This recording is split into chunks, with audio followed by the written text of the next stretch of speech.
يهده الله فلا مضل له ومن يضلله فلا هادي له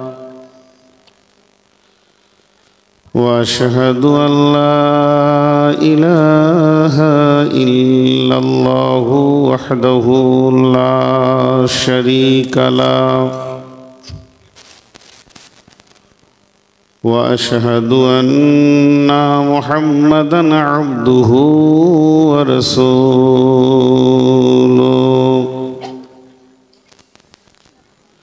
الذي أرسله بالحق بشيرًا ونذيرًا وداعيًا إلى الله بإذنه وسراجًا منيرًا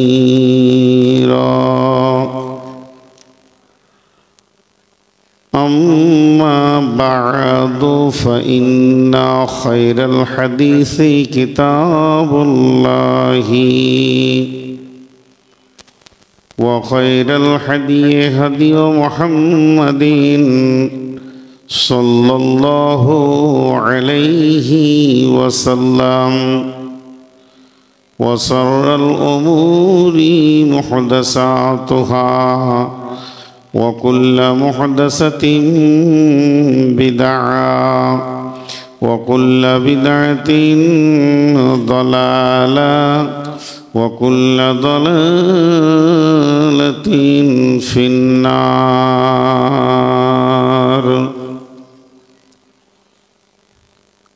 فقد قال الله تبارك وتعالى في كلامه المجيد وفرقانه الحميد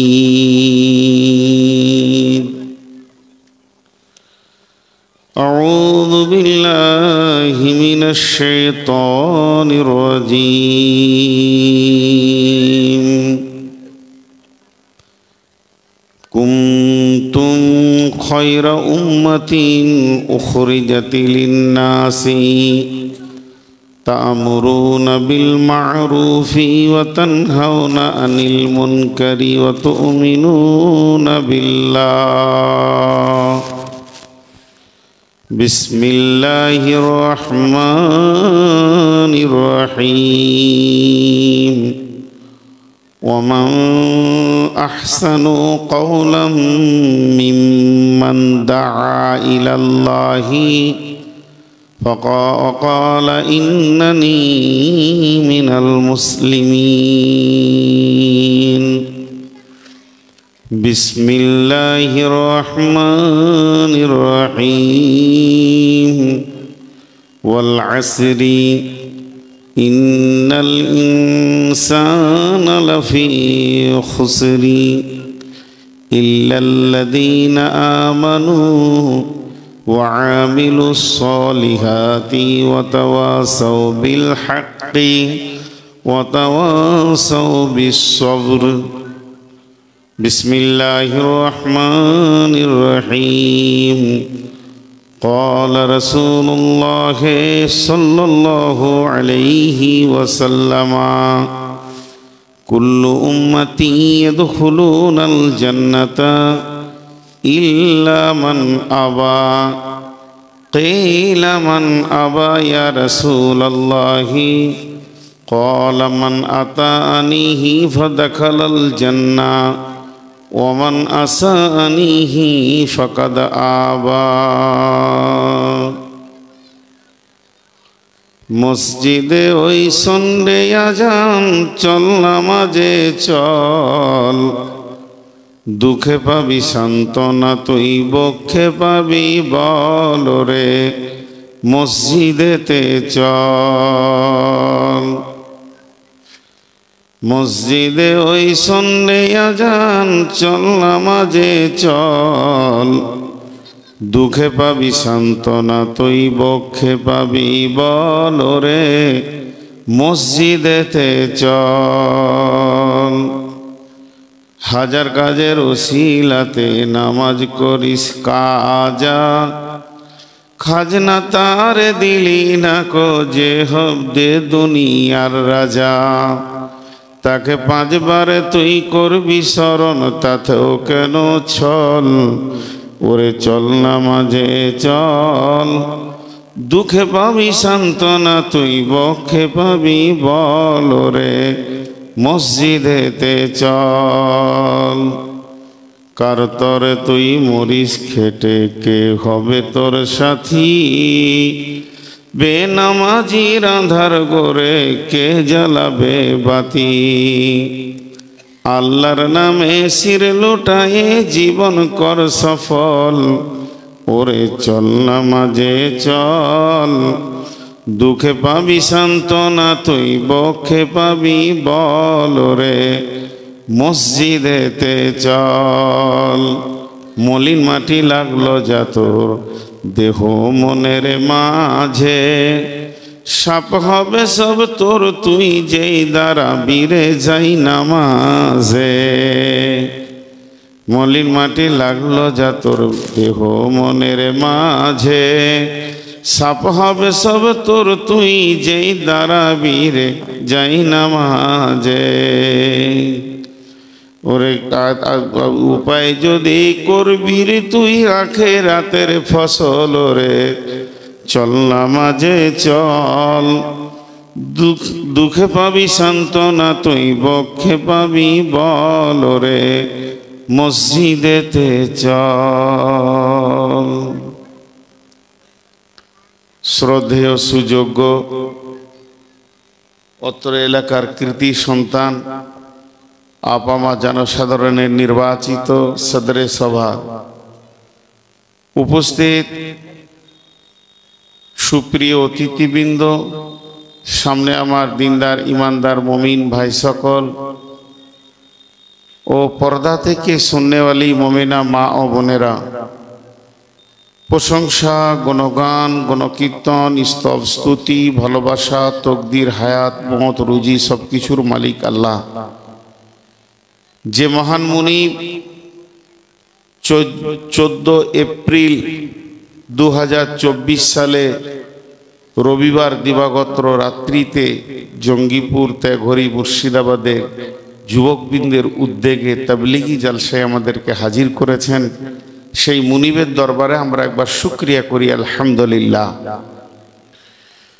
দরুদ ও সালাম বর্ষিত হোক আখিরি নবী নবী মুহাম্মদুর রাসূলুল্লাহ সাল্লাল্লাহু আলাইহি সাল্লামের উপর। আল্লাহুম্মা আমিন, আল্লাহুম্মা সাল্লি আলাইহি, আল্লাহুম্মা বারিক আলাইহি। মোহতারাম ভাই ও আজিজ ও বুজুর্গ দোস্ত, জালসাটা তাবলীগী জালসা বিধায় আমি তাবলীগকে কেন্দ্র করে আয়াতগুলো আপনাদের সামনে তেলাওয়াত করেছি। খুব স্বল্প সময়ে কয়েকটি কথা বলে সমাপনী দিব বলে নিয়ত করেছি। যদি আমার মাবুদ আমাকে তৌফিক দেন তো আমা তৌফিকে ইল্লা বিল্লাহি আলাইহি তাওয়াক্কালতু ওয়া ইলাইহি উনীব। মোহতারাম ভাই ও আজিজ ও বুজুর্গ দোস্ত, আমরা সারাটা জীবন ধীর গতিতে অতিবাহিত করে দিলাম, না জানি আর কতটা রাস্তা বাকি আছে আমরা কেউ জানি না। কিন্তু আমি কি পেয়েছি, আমি কি দিয়েছি, তাজকিয়ায়ে নাফসের ওপরে একটু আলোচনা করা দরকার। আত্মসমালোচনা যাকে বলে, অপরের সমালোচনা করতে অনেক মিষ্টি লাগে, কিন্তু নিজের চিকিৎসা নিজেকে করতে হবে যে আমি কি করেছি, আমি কি দিয়েছি, আমার কাছে কি পেয়েছে। কিছু প্রশ্ন নিজেকে করা যায়, সবাই নিজের নিজের প্রশ্ন করি। এর পূর্বে ছিলাম কোথা, বর্তমানে আছি কোথা, পরবর্তীকালে যাব কোথা। এই তিনটে প্রশ্নকে নিজেকে করতে গিয়ে কোনো আলিমের দরকার নাই, কোনো মুহাদ্দিসের দরকার নাই। আমি আমাকে যদি প্রশ্ন করি আমি এর পূর্বে ছিলাম কোথা? আল্লাহ তাবারক ওয়া তাআলা একটা তথ্যবহুল কথা বলেছেন, হাল আতা আলাল ইনসানি হিনু মিনাদ দাহরি লাম ইয়াকুন শাইয়াম মাযকুরা। হাল আতা আলাল ইনসানি হিনু মিনাদ দাহরি লাম ইয়াকুন শাইয়াম মাযকুরা।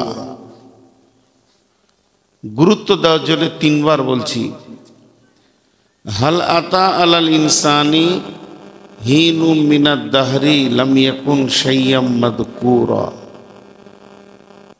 ইন্না খালাকনাল ইনসানা আমসাজিন নাবতালিহি ফাজআলনাহু সামিয়াম বাসীরা।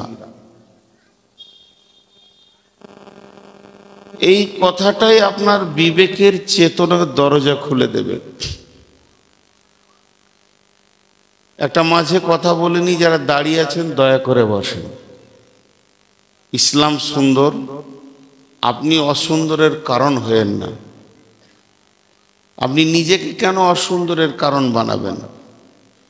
যারা দাঁড়িয়ে আছেন আল্লাহর গোলাম রসুলের উম্মত, বসে যান। মা বোনদেরকে একটা কথা বলছি, জালসা শেষ হয়ে গেছে, আপনারা বাড়ি যান। এখানে মহিলা আছে না কথা বলার মেশিন আছে আমি বুঝতে পারছি না। এত কথা ওর পেটে আছে, যখন থেকে উঠেছি একটা মহিলা, ওকে লজ্জা করা দরকার। একটা দর্শন তথ্য আপনাকে বলে দিই, বলছে ওই পরিবারটা খুব দুঃখী পরিবার। ওই স্বামী পৃথিবীতে আগুনে জ্বলছে, যে মহিলার কণ্ঠস্বর বাড়ির রাস্তার বাইরে চলে যায়, অপর পুরুষের কানে চলে যায়। এগুলো দর্শন কথা, এগুলো বুখারী মুসলিমে পাবেন না, সাইকোলজিস্ট। তো এই মহিলা তখন থেকে যে মেশিনের মতো কথা বলছে, আর এতগুলো পরপুরুষ ওর কণ্ঠস্বর শুনছে, না জানি ওর স্বামী কত কষ্টতে আছে। কিছু দেখে কিছু বোঝা যায়। সে বেচারা হতভাগা, ওকে বিয়ে করেই বিপদ করেছে। আর বিয়ে যদি না হয়ে থাকে, যে যার পাল্লায় পড়বে তার জিন্দেগিকে জ্বালিয়ে ছেড়ে দেবে।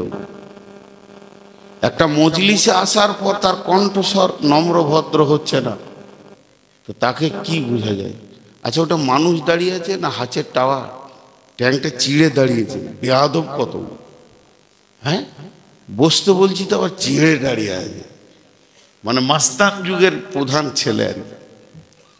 হায় রে! চলেন, আমি আপনাদের সামনে খুব গুরুত্বপূর্ণ বিষয়কে তুলে ধরেছি। এখন একটা প্রশ্ন করি, আপনারা আমরা যতগুলি মানুষ এখানে আছি, সকলের কিন্তু ডেট অফ বার্থ আলাদা আলাদা, জন্ম তারিখ এক না আলাদা? যতগুলি লোক আছি যদি বলি জন্ম তারিখটা আপনারা বলেন, তো দেখা যাবে কারোর সঙ্গে এক দুটো এটা মানে মিলে যেতে পারে, তার জন্য নয়, কিন্তু জন্ম তারিখ সব আলাদা। কিন্তু এটা জানেন, সকলের জন্ম তারিখ এক। কোরআন বলছে কারো আলাদা নয়, একদিনে হয়েছি আমরা সব। আল্লাহ কোরআনে বলছেন। যেমন একটা উদাহরণ দিই, আপনাদের এখানে 5টা বক্তা আছে, 5 জন বক্তাকে বলেছেন জঙ্গিপুরে নামেন, উমরপুরে নামেন, সবাই নেমেছে। একটা বোলেরোতে নিয়ে এলেন, দিয়ে মেহমানখানায় ঢুকিয়ে দিলেন। তারা একে একে এসেছে না একসাথে এসেছে? একে একে এসেছে না একসাথে এসেছে? একসাথে, কিন্তু স্টেজে সময় আলাদা।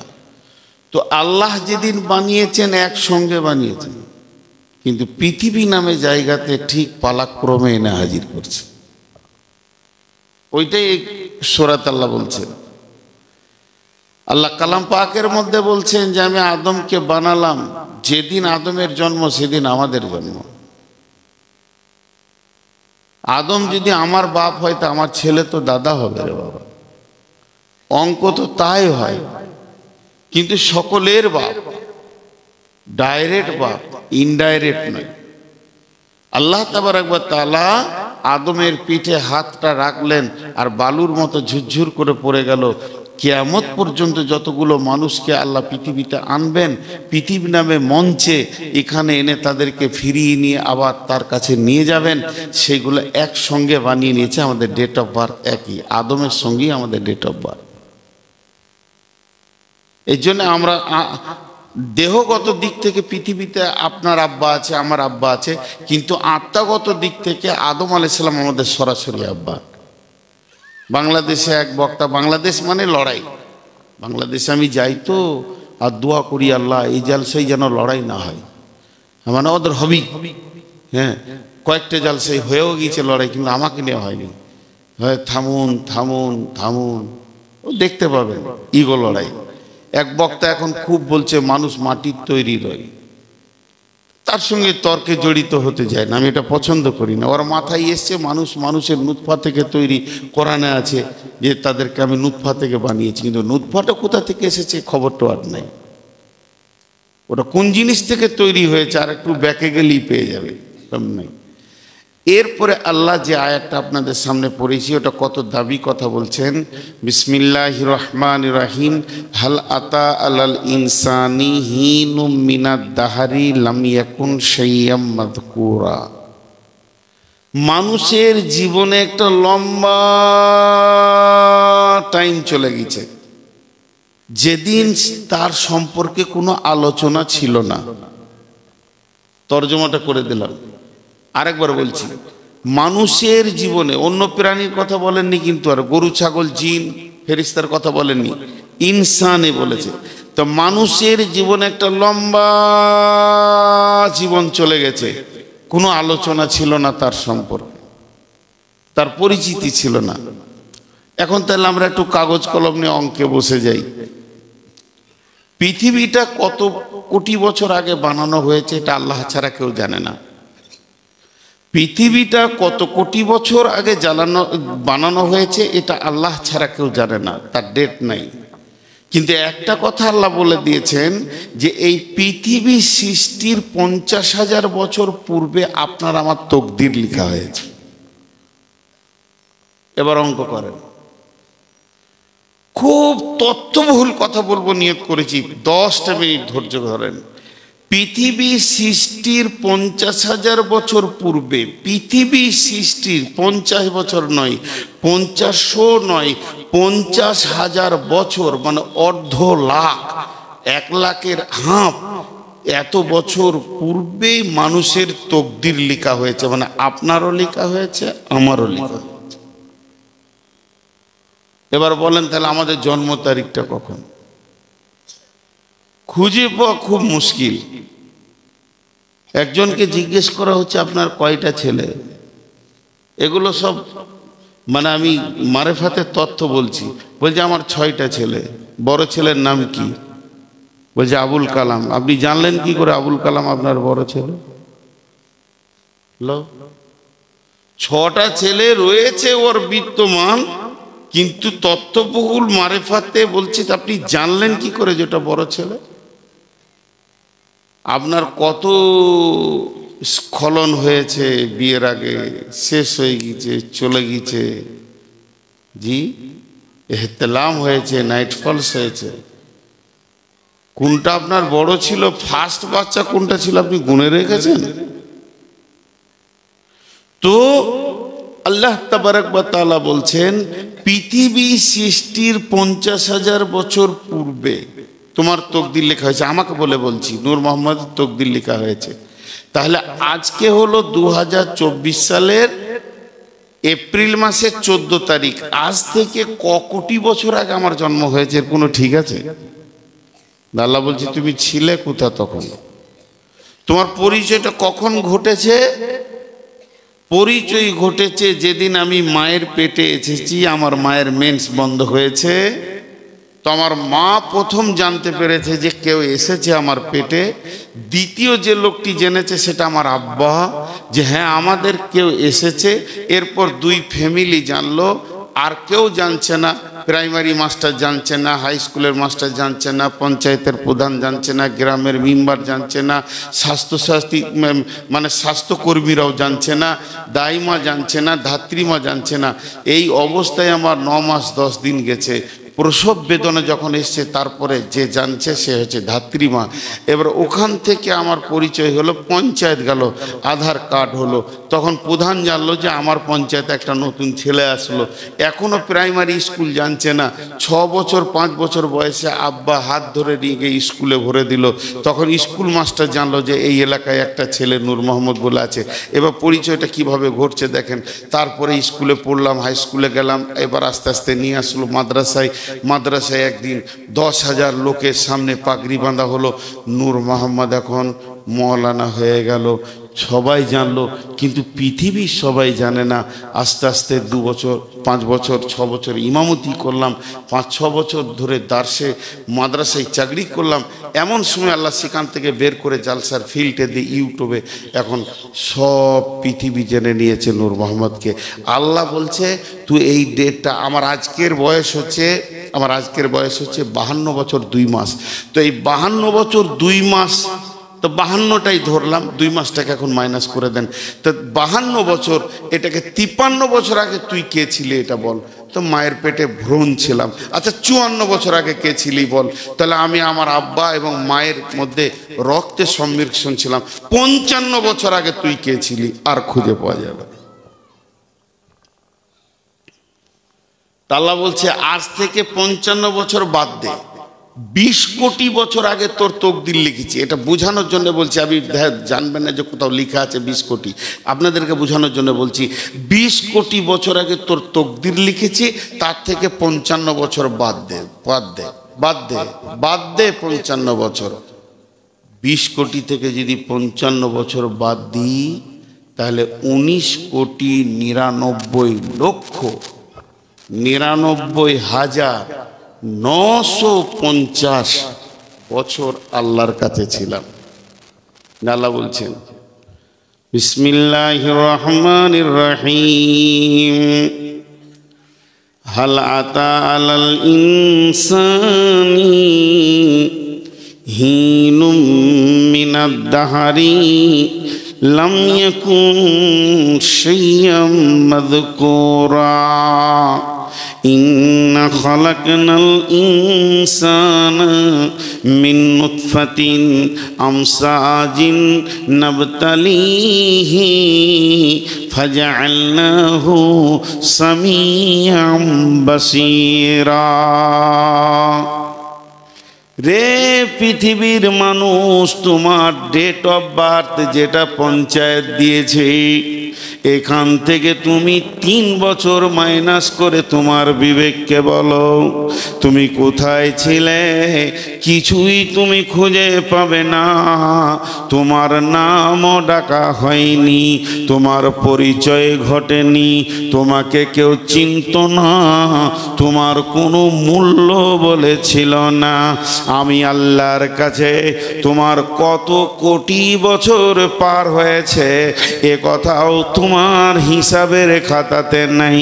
তবে আমি রব শুধু এই 500 কোটি 700 কোটি যে বেঁচে আছে পৃথিবীতে, 800 কোটি নয়, যে আদম থেকে নিয়ে যত কোটি কবরে চলে গেল, এখন বর্তমান পৃথিবী নামে মঞ্চে তোমরা যত কোটি বেঁচে আছো, শুধু এটাই নয়, এরপরে আগামী কাল থেকে যত কোটি কিয়ামত পর্যন্ত আসবে, তাদের তোমাদের কাছে 3টি কাল আছে, অতীত আছে, বর্তমান আছে, ভবিষ্যৎ আছে।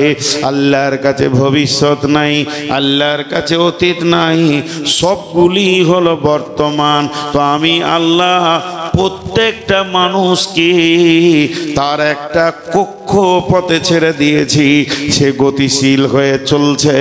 আমি আল্লাহ তার দিকে সূক্ষ্ম দৃষ্টিতে তাকিয়েছি, যে স্যার কক্ষপথকে ঠিক রেখেছে না পদস্খলন ঘটিয়ে দিয়েছে। অতএব শুনে নাও, ইন্না খালাকনাল ইনসানা আমসাজিন নাবতালিহি ফাজআলনাহু ইন্না খালাকনাল ইনসানা মিন নুতফাতিন আমসাজিন নাবতালিহি ফাজআলনাহু সামিয়াম বাসীরা। রে মানুষ শুনে নাও, আমি যে বীর্য থেকে তোমাকে বানিয়েছি, যেটা তোমার বাপের দ্রুত গতি খুন তোমার মায়ের পেটে চলে গেল জরায়ুতে। একটা পুরুষ একবার স্খলন দেবে, খুব যদি দুর্বল বয়োবৃদ্ধ হয় অন্তত 40 কোটি পোকা দেবে। আর যদি যুবক সবল সবৃদ্ধ হয় তাহলে ওই যুবক 60 কোটি পোকাকে এসে একবারে স্খলন করবে। আমি বলছি না যে একবারে বাচ্চা হয়, মেনেই নিলাম যদি একবারে বাচ্চা হয় তো 60 কোটি পোকা একটা পুরুষের কাছ থেকে মহিলার কাছে জরায়ুতে পৌঁছালো। 60 কোটির ভিতরে এবার যুবক আর বৃদ্ধকে মিলিয়ে মেজারমেন্টে 50 নিয়ে আসেন। 50 কোটি পোকা শুক্রাণু যখন একটা মেয়ের কাছে গেল, আল্লাহ রব্বুল আলামিন সূরা দাহরে বলছেন তার ভিতরে একটি সন্তান জন্ম নেবে। তাহলে 49 কোটি 49 কোটি 99 লক্ষ 999,999টি পোকা কোথায় গেল? গোসলের পানিতে চলে গেল, পচে গেল, নষ্ট হয়ে গেল। তাদের আধার কার্ড হলো না, তাদের ভোটার কার্ড হলো না, তাদের রেশন কার্ড হলো না, তাদের পৃথিবীতে কোনো পরিচয় হলো না, তারা মাধ্যমিক দিল না, এইচএস দিল না, মাওলানা হলো না, হাফেজ হলো না, কারি হলো না। তাদের জন্যে মা বাপ কোনোদিন বেদনা দিয়ে কাঁদতেও বসলো না। সমস্ত পোকাগুলি বেয়ে চলে গেল, শুধু একটা পোকাকে বানালাম, সেটা হলে তুমি। আল্লাহ বলছেন এরপরও তোমার কি বিবেকের চেতনা দরজা খুলবে না? কয়েকশো কোটি বছর রবের কাছে থাকলাম, ওই রব আমার বডিকে বানানোর জন্যে মা বাপের প্রেম বাঁধনে তাদের একটা ক্রস দিল, তার ভিতর থেকে শুক্রাণুকে পৌঁছে মায়ের ডিম্বাণুর সঙ্গে দিয়ে আত্মাকে সম্পৃক্ত করে পৃথিবীর বুকে পাঠিয়ে দিল এবং শ্রবণ শক্তি, দৃষ্টি শক্তি দিল। শুধু তাই নয়, এতটা দেওয়ার পর আল্লাহ হালকা করে বলে দিলেন ইম্মা শাকিরা ওয়া ইম্মা কাফুরা। তোদের মন গেলে আমার শুকরিয়া করবি, আর যদি তোদের মন না চায় তো আমার বিরুদ্ধে মুখ খুলে দিবি।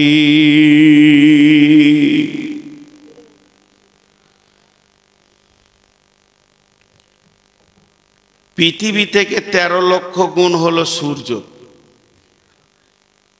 সূর্য থেকে কোটি কোটি কোটি গুণ বড় হলো তারা। সৌরজগতে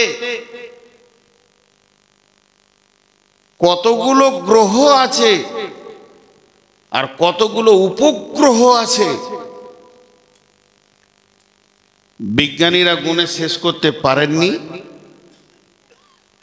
আর কিয়ামত পর্যন্ত পারবে না। বিজ্ঞানীরা গুণে শেষ করতে পারেনি, আর কিয়ামত পর্যন্ত পারবে না। কিন্তু একটা কথা জেনে রাখেন, সমস্ত গ্রহ তার নিজের কক্ষপথে চলছে। এখনো একজনও পদস্খলন ঘটায়নি। সূর্য না, বুধ না, মঙ্গল না, আসমান জগতে যত তারা আছে, পৃথিবী তার কক্ষপথে চলছে, চাঁদ তার কক্ষপথে চলছে। শুধু 3.5 হাত মানুষ আল্লাহর দেওয়া আইনে চলছে না। ঝামেলাটাই শেষ। শুধু 3.5 হাত মানুষ আল্লাহর দেওয়া আইনে চলছে না, এরা নিজের নিজের মন মতো আইন তৈরি করে নিয়েছে। মা বোন ধৈর্য ধরে শোনেন, কিছু কথা আসবে। আমি চলি না, আপনি চলেন না এটা নয়, আমরা চলতে পারছি না। কি অবস্থায় আমরা নিজেদেরকে মানুষ হিসেবে গণ্য করে রেখেছি। তারপরেও জানেন, ক্ষুদ্র একটা প্রাণীর কাছে চলে যায়, বৃহৎ থেকে একবারে ক্ষুদ্র। সেই প্রাণীটার নাম হলো পিপুলিকা। সাদা বাংলায় আমরা চলতি ভাষায় বলি পিঁপড়ে। পিপুলিকা পিঁপড়ে। পিঁপড়ের কয়েকটি ভালো গুণ আছে। এই এই এই এই পানির বোতলটা আমাকে দে, তোকে অবশ্যই করা হয়েছিল। 2 ঘন্টা পানি না খেলে মরে যাবে, এত বড় রোজা পার করলে এই অভ্যাসটা করতে পারেনি।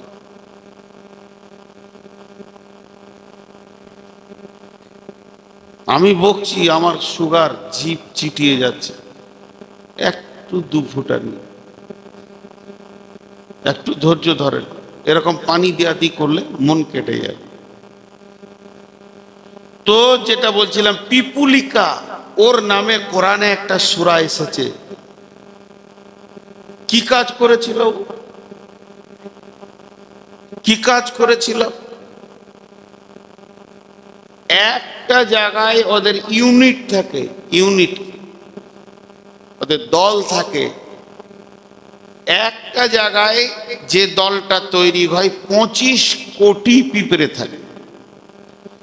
এদের মধ্যে কেউ বাসা বানায়, কেউ বাচ্চা পোষণ করে, কেউ ওদের মধ্যে আবার ফোর্স আছে, কামড়াবে, বিভিন্ন বিভাগ আছে। কিন্তু পিপুলিকাকে চলতে দেখেছেন আপনারা? পিপুলিকা চলতে দেখেছেন? আমি প্রশ্ন করছি আপনাদেরকে, উত্তর দেন। পিপুলিকা চলতে দেখেছেন? ভুল বলছেন। পিপুলিকা দৌড়ে, আসতে চলে না। পিপুলিকা বলছে যারা চলে এরা হলো অলস, দৌড়ব, সঞ্চয় করব। ও ভবিষ্যতের সঞ্চয় করে। পিপুলিকা সর্দারকে মানে, সর্দার যেদিকে হেঁটেছে ওই দিকে হাঁটবে, মাঝে হাঁটবে। পিপুলিকার অনেক গুণ আছে। একটা পিপুলিকা কি বলছেন? বিসমিল্লাহির রহমানির রহিম। قالت نملة يا أيها النمل ادخلوا مساكنكم لا يحطمنكم سليمان وجنوده। এই কথাটা কত ভালো লাগলো আল্লাহকে, কথাটা কত দামি হলো। সুলাইমানের দল বল, সৈন্য সামন্ত ঘোড়াতে সওয়ার হয়ে আসছে।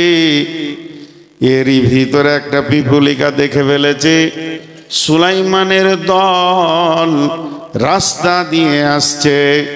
তখন সে এলান করছে, ইয়া আইয়ুহান নামলা দুখুলু মাসাকিনাকুম, হে আমার পিপুলিকার দল, তোমরা তাড়াতাড়ি গর্তে আশ্রয় নিয়ে নাও।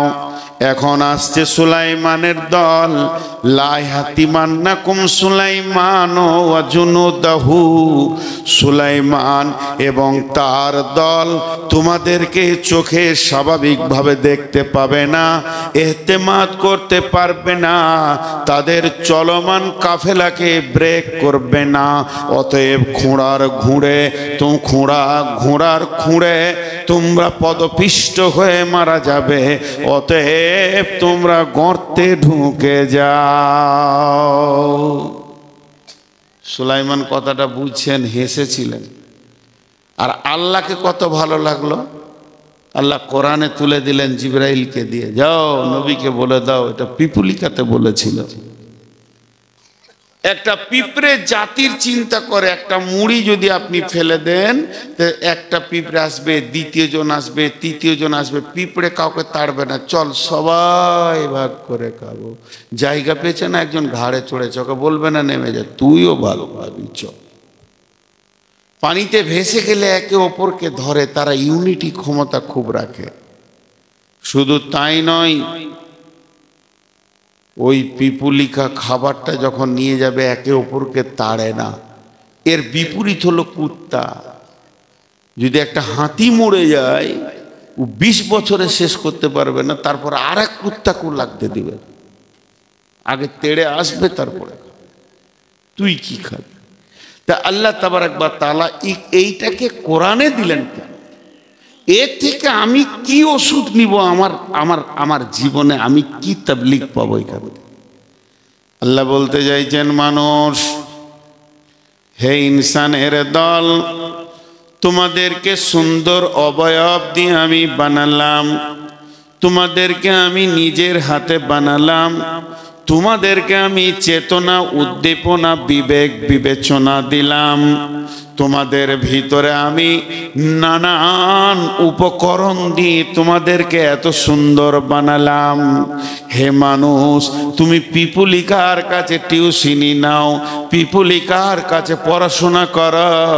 একটা পিঁপড়ে জাতির জন্য পেরেশান হয়ে গেছে, সে নিজে বেঁচে গেলেই যেত তা নয়, সে জাতির জন্য এত পেরেশান। পিঁপড়ে চাইছে আমার জাতি যেন পদপিষ্ট হয়ে না মরে যায়, আমার আমার গোত্র যেন না মরে যায়, এটা আমার দল। হে মানুষ, তোমার কি বিবেকটা বলে না আমি যে পাড়াতে বাস করি, আমি যে গায়ে বাস করি, তারা 25 কোটি পিঁপড়ে আছে, আমরা 2,500 মানুষ এখানে বাস করি, একজন আর একজনের উপকারের জন্য চলে যাব। উপকার ফিদ দুনিয়া, উপকার ফিদ দুনিয়া, দুনিয়ার উপকার সেটা কেমন? উপকারটা কেমন? এই দুনিয়ার উপকার হচ্ছে তার অসুখ বেসুখ হয়েছে খবর নিব, তার কাছে আমি হেল্প করব, তাকে আমি তার পাশে দাঁড়াবো। বিশ্ব নবী ব্যাপারে সচেতনতা দিয়ে দিয়েছেন। ওই ব্যক্তি মুসলমান নয়, ওই ব্যক্তি মুসলমান নয়, ওই ব্যক্তি মুসলমান নয়, ওই ব্যক্তি মুসলমান নয়, 3 বার বলেছেন। ওই ব্যক্তি মুসলমান নয়, ওই ব্যক্তি মুসলমান নয় যে ব্যক্তি এ কথা জানার পর নিশ্চিতে শুয়ে গেল যে আমার প্রতিবেশী আজকে খেতে পায়নি।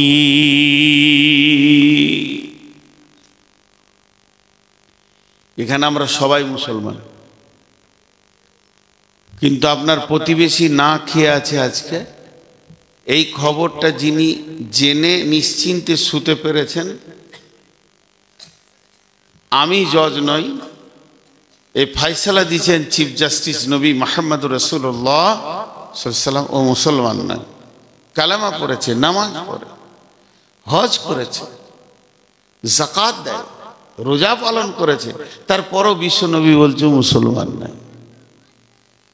তাহলে পিপুলিকার কাছ থেকে জ্ঞান লাও। আর যদি তুমি আখেরাতের উপকার করতে চাও, তুমি যদি আখেরাতের উপকার করতে চাও, গভীর রাত্রিতে নির্জন অবস্থায় দরজায় গিয়ে ধাক্কা দাও। এগুন নবী মুহাম্মদ সাল্লাল্লাহু আলাইহি সাল্লামের ছিল, এগুন হযরত ওমর ফারুক রাদিয়াল্লাহু তাআলা আনহু দেখিয়ে গেছেন। দরজায় ধাক্কা দাও, ভাই আব্দুল করিম রে ভাতিজা, তুমি মসজিদে যাও না, আমার মনে বড় ব্যথা হয়, তোমারকে দেখে আমাকে বড় ভালো লাগে, তুমি আমার কত কথা শোনো, তোমাকে এখনই যদি কোনো কাজে পাঠাই তুমি এখনই দ্রুত গতিতে দৌড়বে, তুমি না বলবে না আমি যে উপকার তোমার কাছ থেকে পাই, কিন্তু মসজিদে না গেলে রে বাবা কিয়ামতের দিন জাহান্নামের ফেরেশতা তোমাকে টানবে, সেদিন আমি সহ্য করতে পারবো না রে বাবা, মসজিদে তুমি চলো। ও আমার মা, ওরে আমার বৌমা, ওরে আমার খালা, তুমি পর্দার ভিতরে ঢুকে যাও। আমাকে দুনিয়াতে নিজের জাতিকে একদিকে পৃথিবীর কষ্ট থেকে বাঁচানোর জন্যে, আর একদিকে কিয়ামতের ময়দানে জাহান্নাম থেকে বাঁচানোর জন্যে আমি যেন জাতির জন্যে পেরেশান হয়ে যাই, আমি নিজেকে ওয়াকফ করে দিই জাতির জন্য, আমি বলিষ্ঠ হয়ে যেন দাঁড়িয়ে যাই। তো আল্লাহ তাবারাক ওয়া তাআলা বলছেন, কুনতুম খায়রা উম্মাতিন, তোমরাই হলে শ্রেষ্ঠ উম্মত, উখরিজাতি লিন্নাসি, তোমরা মানুষের জন্য বেরিয়ে যাবে, তা'মুরুনা বিল মা'রুফি ওয়া তানহাউনা আনিল মুনকারি ওয়া তু'মিনুনা বিল্লাহ, তোমরা সৎ কাজের আদেশ করবে, অসৎ কাজের নিষেধ করবে এবং আল্লাহর উপরে কামিল ঈমান আনবি।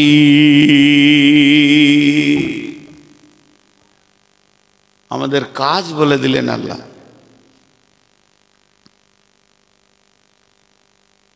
কম, জি, কম মানে গোষ্ঠী, কম মানে গোত্র, কম খানদান। আপনাদের বিরক্ত লাগছে নাকি? পানি খেতে দিন, এদের রাগ করলেন নাকি? আমি একটু বিয়াদ, রিংটাল, হুঁশ কম, সবর করেন। সবরে অনেক সম্পদ পাওয়া যায়। বিরক্ত হয়েছেন নাকি? কমের মানে করলাম, পৃথিবীতে যতগুলি নবী এসছেন, কেউ বলে 1.5 লাখ, 1,24,000, কম বেশি যা এসছেন একরিটি গণনা কেউ বলতে পারবে না। কোরআনে 30 থেকে 40 জন নবী হাদিসের পাতাতে পাওয়া যাচ্ছে, যাদেরকে আল্লাহ মজবুতভাবে যাদের বর্ণনাগুলো করেছেন। তবে কম বেশি 1.5 লাখ ধরেন, 1,24,000, একরিটি কোনো গণনা নাই। তার মধ্যে একটা নবীকে এক পাশে রাখেন, সেটা হলো নবী মুহাম্মদুর রাসূলুল্লাহ সাল্লাল্লাহু আলাইহি ওয়াসাল্লাম। ইনি নবীদের নবী, নবীদের ইমাম। বাকি যতগুলো নবী ছিলেন, যত রসুল ছিলেন, তাদের যুগে যে মানুষগুলো বেঁচে ছিল তাদেরকে বলা হয় কওমে মুসা, কওমে হুদ, কওমে লূত, কওমে সলেহ, কওমে ঈসা, কওমে হারুন, কওমে দাউদ, কওমে সুলাইমান। উম্মত শব্দটা তাদের পেছনে লাগানো যায়। উম্মত শব্দটা পেয়েছে কে? উম্মতে নবী মুহাম্মদ সাল্লাল্লাহু আলাইহি ওয়াসাল্লাম। নবী মুহাম্মদ সাল্লাল্লাহু আলাইহি সাল্লামের আমরা উম্মত। তাহলে কম আর উম্মত দুটো শব্দের পার্থক্য কি? কম হলো গোষ্ঠী বা খানদান, আর উম্মতের শব্দ আলাদা। উম্মত শব্দের অর্থ হলো একটা বলি আপনাদেরকে, নেতা, ইমাম, পরিচালক। দেখেন আমাদের দাম কত, আমরা সবাই নেতা, সবাই নেতা, সবাই পরিচালক। আর অন্য নবীদের জামানায় তাবলীগের সিস্টেম কি ছিল? তাবলীগ কে করবে না নবী করবে, কম করতে পাবে না, এরা সাথে যাবে, ওকে সাহায্য করবে। যখন হযরতে মুসা আলাইহিস সালাম তোতলা হয়ে গেছিলেন, যে কথা ভালো বলতে পারতেন না, তো আল্লাহকে বললেন, আল্লাহ তুমি আমার ভাই হারুনকে আমার সাথে দাও, সে আমার হয়ে কথা বলবে, নিয়ে তাবলীগ করব দুই ভাইয়ে। তো আল্লাহ তাবারাক ওয়া তাআলা বললেন, নবী মুসা তুই হলি নবী, তোর ভাই হারুন নবী নয়, এ কাজ ওর নয়। ওকে আগে নবুয়তি দিব, তারপরে তোর সাথে পাঠাবো। নবুয়তি দিল, তারপরে পাঠালো, ভেজাল চুকে গেল। কিন্তু আল্লাহ তাবারাক ওয়া তাআলা রাসূল কি বলে গেলেন? লা তাহজান ইন্নাল্লাহা মা'না। একটা কথা। 2 নম্বর বললেন বাল্লিগু আন্নি ওয়ালাউ আয়া। তিন নম্বরে বিশ্ব নবী বললেন, মান আতা আনিহি ফাদাখালাল জান্নাহ ওয়া মান আসা আনিহি ফাকাদ আবা। আল্লাহ তাবারাক ওয়া তাআলা রাসূল বলছেন, যেদিন হযরতে মুসা আলাইহিস সালামকে ফেরাউনের দল তাড়তে শুরু করেছে, যেমন আপনাদের পেছনে নদী ওই রকম নীল নদের কাছে গিয়ে পৌঁছালো, তখন ফেরাউনের দল বলছে, ও নবী মুসা, ঈমান এনেছি ঠিক আছে, কিন্তু মরার জন্য আসিনি। নবী মুসা বললেন, লা তাহজান ইন্নাল্লাহা মানি। হে আমার কম, তোমরা যারা আল্লাহর উপরে ঈমান এনেছো, তোমরা কালেমা পড়েছো লা ইলাহা ইল্লাল্লাহ মুসা কালিমুল্লাহ, তাহলে শুনে নাও, তোমাদের কোনো চিন্তা নাই, আমি নবীর সঙ্গে আল্লাহ রয়েছেন, আল্লাহ আমার সাহায্য করবেন, অতএব তোমরা কোনো বিপদকে বিপদ মনে করবে না, নীল তোমাদের কিছুই করে নিতে পারবে না। আমি নবী মুহাম্মদ আমি নবী মুসা কালিমুল্লাহ, আল্লাহর কালাম করনে वाला, আল্লাহর সাথে বাত করনে वाला তোমার সঙ্গে রয়েছি। কিন্তু যখন গারে হিরাত, গারে শৌরে আল্লাহর নবী যখন হিজরতে বের হয়ে গেলেন, মক্কা ছাড়ার পালা পড়ল, মদিনা যেতে হবে, এমন সময় গারে শৌরের ভিতরে ঢুকে আছেন, কে আছেন না নবী মুহাম্মদ সাল্লাল্লাহু আলাইহি সাল্লাম আছেন, সঙ্গে কে আছেন, আবু বকর সিদ্দিক রাদিয়াল্লাহু তাআলা আনহু আছেন, এরা দুইজনেই সেখানে রয়েছেন। এমন সময় আবু বকরের মুখটা ফ্যাকসা হয়ে গেছে, আল্লাহর নবী বললেন, লা তাহজান ইন্নাল্লাহা মা'ানা। আল্লাহর নবী বলেন, আবু বকর রে, তুমি চিন্তা করো না, তোমার আমার সঙ্গে আল্লাহ রয়েছে। তাহলে দুইটা নবীর কথার কত পার্থক্য। প্রথম নবী মুসা বললেন, আমার সঙ্গে আল্লাহ রয়েছে, আমার সঙ্গে রয়েছে, কারণ আমার সঙ্গে রয়েছে। আর বিশ্ব নবী বলছেন, আমাদের সঙ্গে রয়েছে। তার মানে উম্মত হওয়াতে কত লাভ। নবীর সঙ্গে যেমন আল্লাহ, নবীর উম্মতের সঙ্গে তেমনি আল্লাহ। আর ওদের নবীর সঙ্গে আল্লাহ কমকে সাহায্যকারী হিসেবে পাঠানো হয়েছিল। আল্লাহ ওদের নবী বলে দেবেন, তারপরে আল্লাহ তার সাহায্য করবেন। অতএব এত পার্থক্য। আমাদেরকে কেন এই সম্মানে দেওয়া হলো, এতটা উঁচু পর্যায়ে কেন আনা হলো? কারণ শুনেলেন, আল্লাহ একমাত্র দাওতে তাবলীগের সঙ্গে রয়েছে। তাবলীগ যে করবে তার সঙ্গে আল্লাহ থাকবে। ওদের মুসা তাবলীগের দায়িত্ব ছিল, তাই আল্লাহ সাহায্যকারী হিসেবে ছিল। ইল্লা তানসুরুহু ফাকাদ নাসারাহুল্লাহ। ওদের কমে তাবলীগের দায়িত্ব ছিল না, অতএব তাদের সঙ্গে আল্লাহ ওই রকম তাবলীগী সাহায্য হিসেবে ছিলেন না। এমনি আল্লাহ বান্দা বান্দা আল্লাহ হিসেবে আল্লাহ আছেন। কিন্তু আমরা উম্মত কেমন? আমরা যে নবীর উম্মত, আল্লাহর রাসূল বলে দিয়েছেন, বাল্লিগু আন্নী ওয়ালাউ আয়া। তোমার কাছে যদি একটা আয়াত থাকে তুমি পৌঁছিয়ে দাও, তোমার কাছে যদি একটা শব্দ থাকে তুমি পৌঁছিয়ে দাও, তুমি যদি একটা ঈমান আকীদার কথা জানো তার একজনকে পৌঁছিয়ে দাও। তার মানে আমরা দায়িত্ব পেয়ে গেলাম। এর জন্য কোরআন বলছেন, কুনতুম খায়রা উম্মাতিন। একটা, দুটা, তিনটে, চারটা, পাঁচটা, ছটা, 1000, 2000, 20000, 50000, 1 লাখ, 1,10,000, 1,20,000, 1,24,000, 25,000, 30, যতগুলো কম পৃথিবীতে চলে গেছেন, যতগুলো নবী পৃথিবীতে চলে গেছেন, সমস্ত নবী সমস্ত কমকে উম্মত বলা হয়নি। তাদের খায়র মানে হলো ভালো, তাদেরকে ভালো বলা হয়নি, খারাপও বলেননি। কিন্তু আমাদেরকে বলা হয়েছে, কুনতুম খায়রা উম্মাতিন। তোমরাই হলে উত্তম উম্মত, তোমরা হলে দামি উম্মত, তোমরা হলে শ্রেষ্ঠ উম্মত, তোমরা হলে সব থেকে মূল্যবান উম্মত। কেন তোমরা দামি? কোন কারণে দামি? তোমাদের বিল্ডিং দামি, তার জন্য দামি। তোমাদের টাকা আছে বেশি, তার জন্য দামি। তোমার গাড়ি দামি, তার জন্য তুমি দামি। তুমি বড় ডিগ্রিওয়ালা, তার জন্য তুমি দামি। আল্লাহর জন্যটাও বলে দিয়েছেন, তা'মুরুনা বিল মা'রুফি ওয়া তানহাউনা আনিল মুনকারি। তোমরা এই জন্যই দামি, তোমরা সৎ কাজের আদেশ করবে, অসৎ কাজের নিষেধ করবে। সৎ কাজের আদেশ করবে, অসৎ কাজের নিষেধ করবে, এর জন্যই তোমরা দামি।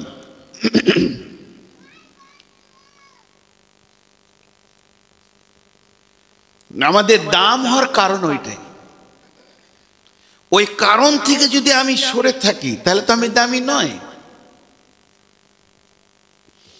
ওই কারণটা থেকে যদি আমি সরে থাকি তাহলে আমি দামি নই। জি, আজকে আমাদের অবস্থা কি মা বোন? একটু ভাবি, আজকের মেয়ে সেই দিনের মেয়ে। তাবলীগ পুরুষরাও করবে, মেয়েরাও করবে। তাবলীগ এমন একটা দায়িত্ব, পুরুষরা পুরুষের ভিতরে করবে, মেয়েদেরকে পর্দায় রেখে করবে, আর মেয়েরা মেয়েদের ভিতরেই করবে, পুরুষের মাঝে যাবে না। আজকে আমরা শেষ করতে করতে ইসলামকে অনেক সরিয়ে দিয়েছি। ভাইরা আমার, আল্লাহ তাবারাক ওয়া তাআলা বলছেন, বিসমিল্লাহির রহমানির রহিম, ওয়ামান আহসানু কাওলাম মিম্মান দাআ ইলাল্লাহি ফাকালা ইন্নানি মিনাল মুসলিমিন।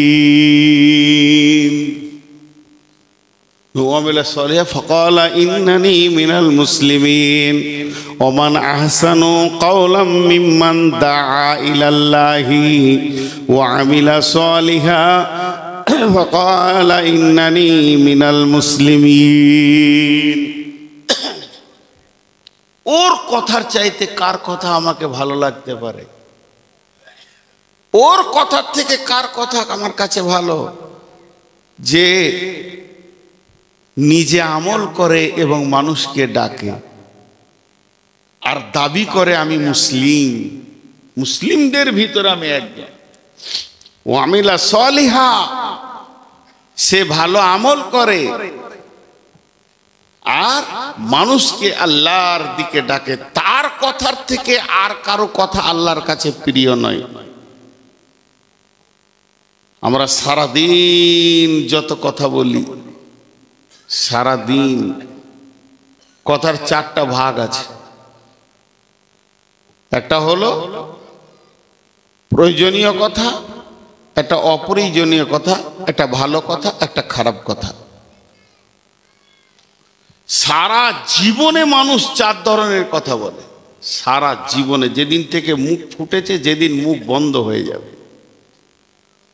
ভালো কথা, খারাপ কথা, প্রয়োজনীয় কথা, অপ্রয়োজনীয় কথা। প্রয়োজন আছে। প্রয়োজন কেমন? ঘর সংসার করতে গেলে দোকানে খদ্দের সঙ্গে কথা বলতে হবে, বাপ বেটা কথা বলবে, স্বামী স্ত্রী কথা বলবে, এগুলো প্রয়োজনীয় কথা। প্রয়োজনীয় কথাতে নেকি আছে, কথা বলছি না, নেকি আছে। আর ভালো কথাই নেকি আছে। Kowloon মারিফুন কাসাজারাতুন, Kowloon মারুফুন সাদাকাতুন। বিশ্বনবী বলছেন, ভালো কথা হলো সাদকা। আল্লাহ বলছেন, কালিমাতিন তয়্যিবাতিন কাসাজারাতিন তয়্যিবাতিন কালিমাতিন খাবিসাতিন কাসাজারাতিন খাবিসাতিন। এটা আল্লাহর ভাষা। আল্লাহ বলছেন, যখন তুমি পবিত্র কথা বলবে, ভালো কথা বলবে।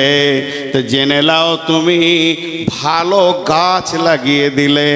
কালেমাতিন তয়্যিবাতিন কা শাজারাতিন তয়্যিবাতিন, আমি ভালো কথা বলবো, আমি একটা ভালো গাছ লাগিয়ে দিলাম। ওই গাছ থেকে ফল হবে, ফল থেকে গাছ হবে, গাছ থেকে ফল হবে, ফল থেকে গাছ হবে। এবার জঙ্গল লেগে যাবে, বৃহৎ জঙ্গল হয়ে যাবে। কিয়ামতের মাঠে আমি খালি একবার কাউকে বলেছি, ভাই আল্লাহর ঘরে চলেন, জুয়া ছেড়ে দেন, তাস ছেড়ে দেন, লুডো ছেড়ে দেন, দাবা ছেড়ে দেন, এই কথা বলেছি। এর জন্য আমার একটা মিষ্টি গাছের লেগে গেল ফল, বিচন লেগে গেল। এবার আমি আর বলিনি, তবে ফল হতে চলেছে, লাভ হতে চলেছে, জঙ্গল হতে চলেছে। আর আল্লাহ বলছেন, যখন তুমি কাউকে কোনো খারাপ বুদ্ধি দেবে, সুদের লাইন ধরিয়ে দেবে, এখানে করো, এখানে এনজিও করো, এখানে কি করো, এই জায়গায় নিয়ে এসে এখানে ফাইন্যান্স করো, নানা রকম করে যখন আপনার ইন্স্যুরেন্স করো, এটা ওটা করে আপনি যখন লাগিয়ে দেবেন, তখন আপনার হবে কি, একটা নিমের গাছ লেগে গেল, তার বুটি হবে, তার থেকে গাছ হবে, তার থেকে গাছ হবে, যত জঙ্গল হবে সব তেতোতে ভরে যাবে, আর এটা মিষ্টিতে ভরে যাবে। তাই আমার আল্লাহ বলেছেন, কালেমাতিন তয়্যিবাতিন কা শাজারাতিন তয়্যিবাতিন। অতএব বন্ধুরে, তাবলীগ একটা এমন জিনিস, আপনি একবার বলে দিয়ে ঘুমিয়ে যাবেন, কিন্তু নেকির রাস্তাটা বন্ধ হবে না। এর জন্য আল্লাহ বলছেন, ওমান আহসানু কওলাম মিম্মান দাআ ইলাল্লাহি ওয়া আমিলা সালিহা ওয়া ক্বালা ইন্নানি মিনাল মুসলিমিন।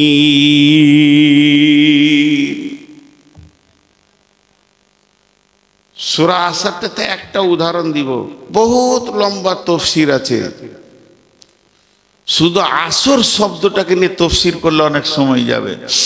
একটা উদাহরণ দিব, বুঝে নিবেন।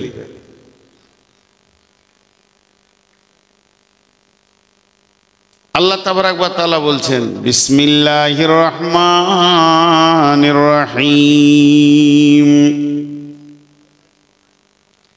ওয়াল আসরি ইন্নাল ইনসানা লাফি খুসর, ওয়াল আসর ইন্নাল ইনসানা লাফি খুসর ইল্লাল্লাযীনা আমানু ওয়া আমিলুস সলিহাতি ওয়া তাওয়াসাউ বিল হাক্কি ওয়া তাওয়াসাউ বিস সবরি। দেখেন, আল্লাহ আসরের কসম খেয়েছেন। এই ওয়াক্তটা বড় মূল্যবান, এই ওয়াক্তে ফেরেশতা চেঞ্জ হয়, এই ওয়াক্তটা বড় মূল্যবান। পৃথিবীর একটা জীবনের একটা দিন আসরের সময় বিদায় নেয়। আল্লাহ কালকে নিয়ে অনেক কথা বলেছেন। আল্লাহ দুটি সূরা রেখেছেন ওয়াক্তের উপরে, একটার নাম ফাজর, একটার নাম আসর।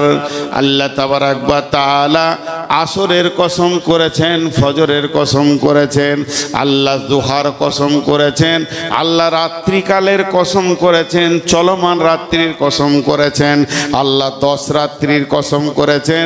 আল্লাহ তাবারাক ওয়া তাআলা কত সুন্দর রাতকে নিয়ে কথা বলেছেন। আল্লাহ একটা রাতকে শাবে কদর বানিয়েছেন, একটা দিনকে আরাফাতের ময়দান বানিয়েছেন। বিভিন্ন রকমকে কালকে আল্লাহ এত গুরুত্ব দিয়েছেন, সময়কে এত গুরুত্ব দিয়েছেন।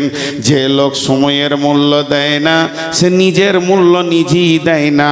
এখানে আল্লাহ আসরের কসম করে বলছেন, ইন্নাল ইনসানা লাফি খুসরি ইন্নাল ইনসানা লাফি খুসর, নিশ্চয় মানুষ ক্ষতিগ্রস্তর মধ্যে রয়েছে। এখানে কোনো জাতিকে বলা হয়নি, মুসলমান বলা হয়নি, হিন্দু, জৈন, খ্রিস্টান, বৌদ্ধ আপনার বলা হয়নি, এখানে কোনো মেনশন করা হয়নি। হানফি, সাফি, মালিকি, হাম্বেলি, দেওবন্দি, শিয়া, সুন্নি, কাদরিয়ানি, চিস্তিয়ানি, নেক্সবন্দি, ছোটর মিতর, রাজমিস্ত্রি, লিভার, ড্রাইভার বলে কিছু বলা হয়নি। এক কথায় আল্লাহ বলেছেন ইন্নাল ইনসানা, সারা পৃথিবীর বুকে যত মানুষ রয়েছে, লাফি খুসরি, তারা ক্ষতিগ্রস্তর মধ্যে ডুবে রয়েছে।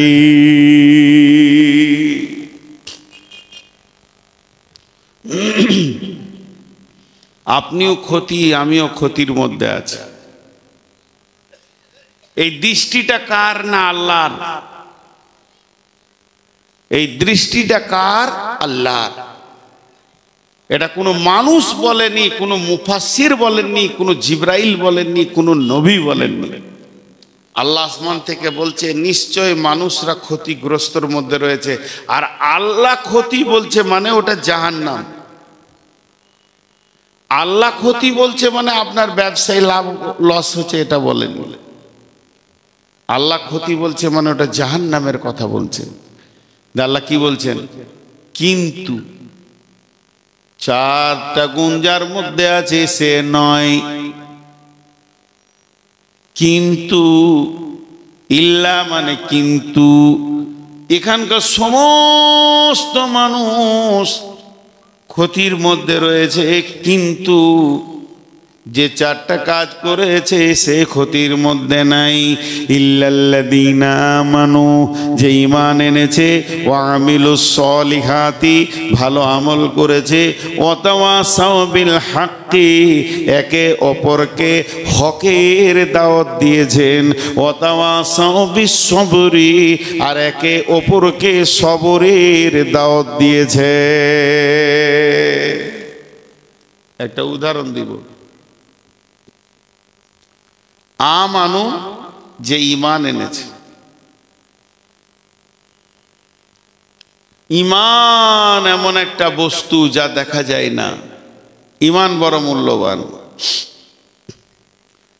ঈমান হলো আমলের আত্মা। ঈমান হলো আমলের আত্মা। মা বোন, ঈমান হচ্ছে আমলের আত্মা। যে দেহে আত্মা নাই ওই দেহের মূল্য নেই, যে আমলে ঈমান নাই ওই আমলের মূল্য নাই।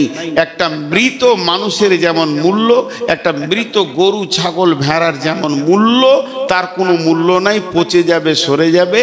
যে পৃথিবীতে সমস্ত আমল করবে কিন্তু ঈমান রাখলো না, জেনে নিতে হবে ও মৃত, ওর আমল কাজে লাগবে না, ওর আমল কাজে লাগবে না। ঈমানবিহীন আমল কোনো কাজে লাগবে না।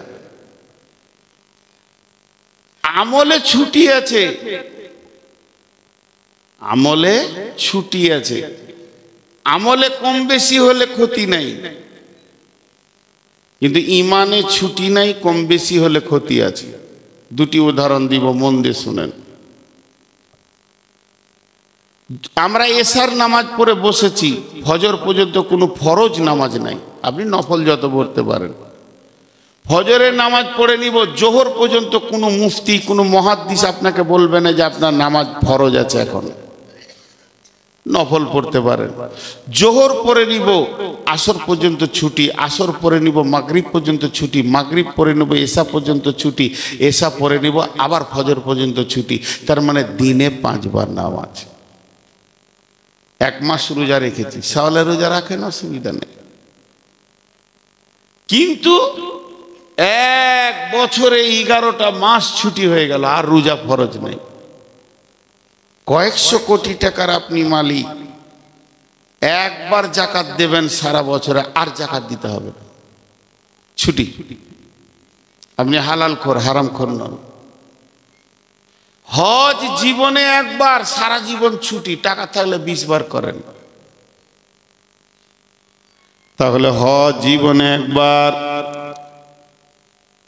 যাকাত বছরে একবার, যদি আপনার মাল থাকে তো হজও তাই।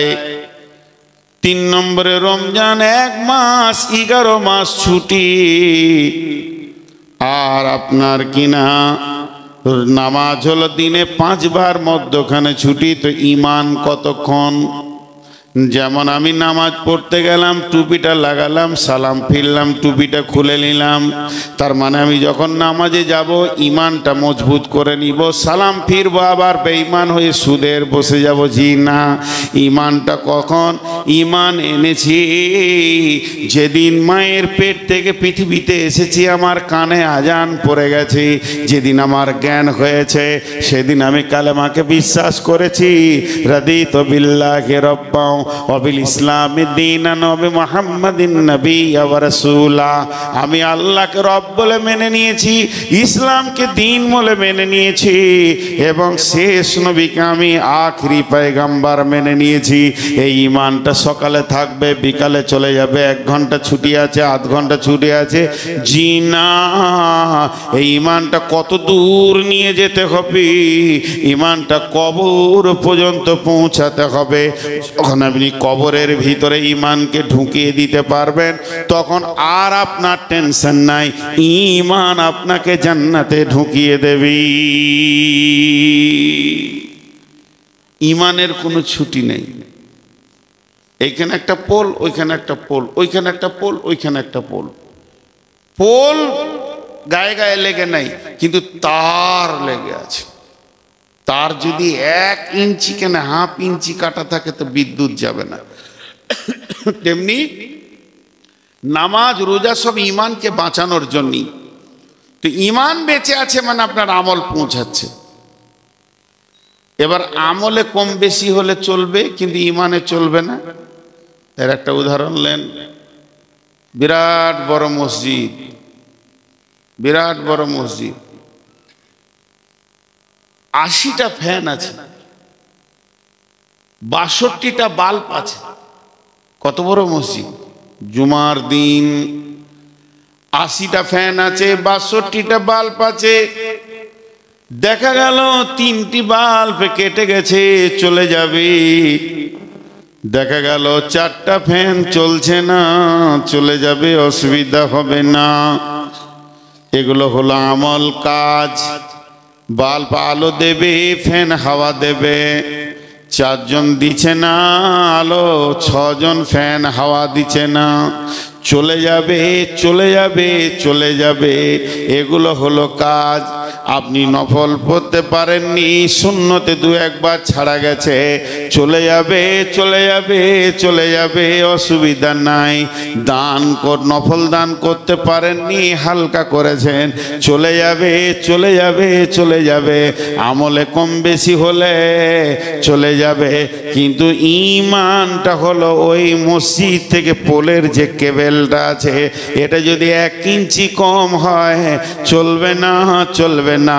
তো ঈমান আকীদা এত মজবুত হতে হবে, যদি ঈমান আকীদার ভিতরে ত্রুটি থেকে যায় তো চলবে না, চলবে না, চলবে না। আপনার ব্যাগে যদি বাচ্চা ছেলের চাটনির টাকা 20 লক্ষ থাকে, আপনি একটা পান খেতে পারবেন না। আর অরিজিনাল টাকা যদি একটা 5 টাকার নোট থাকে, আপনি একটা পান খেতে পারবেন।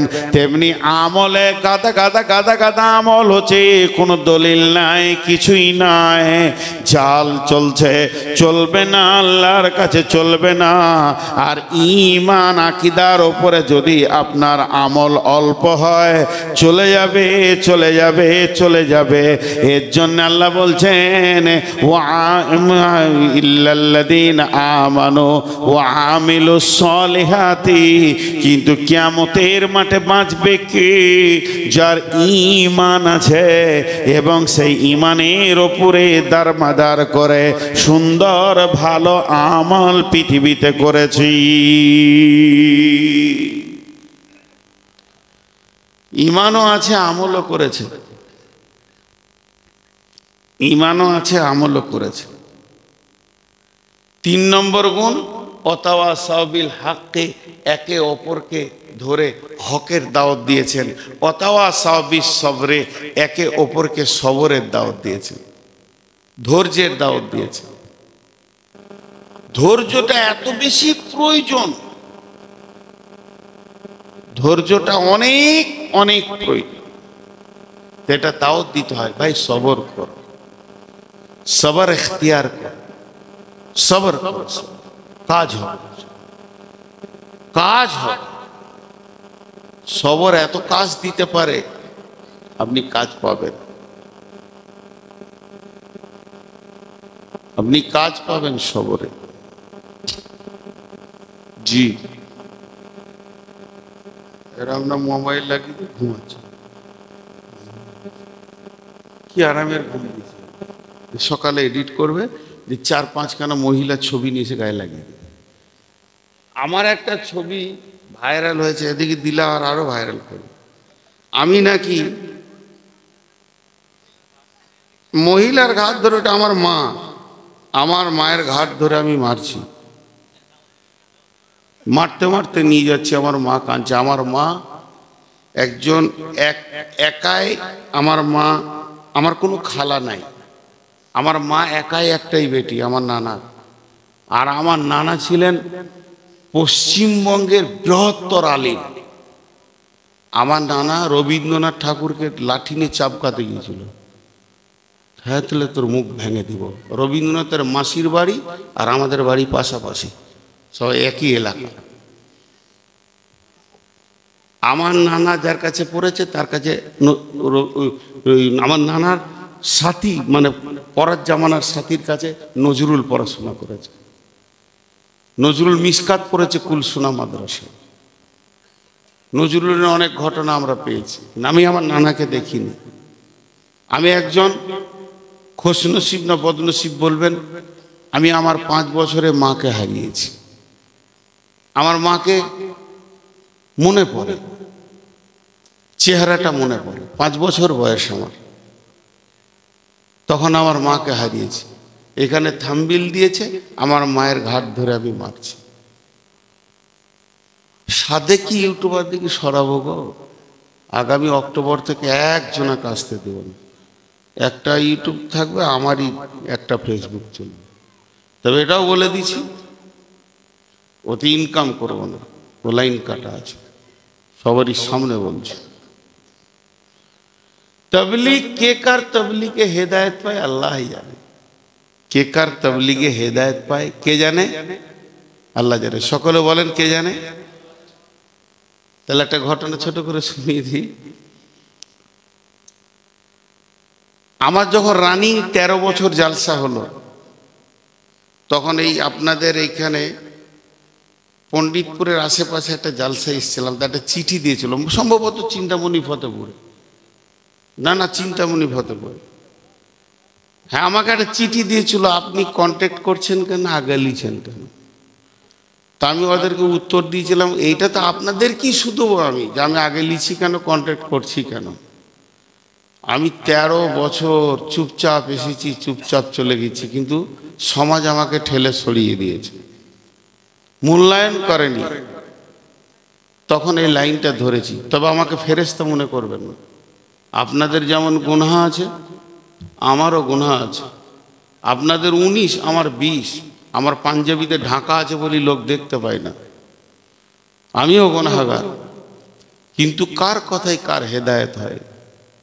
এবছর জালসা সিজন শেষ করলাম, আমার একটাই মেয়ে, আমার মায়ের নামটা দিয়েছি, ওই জন্য ওকে আমি কোনোদিন ওর নাম ধরে ডাকি না, মা বলেই ডাকি।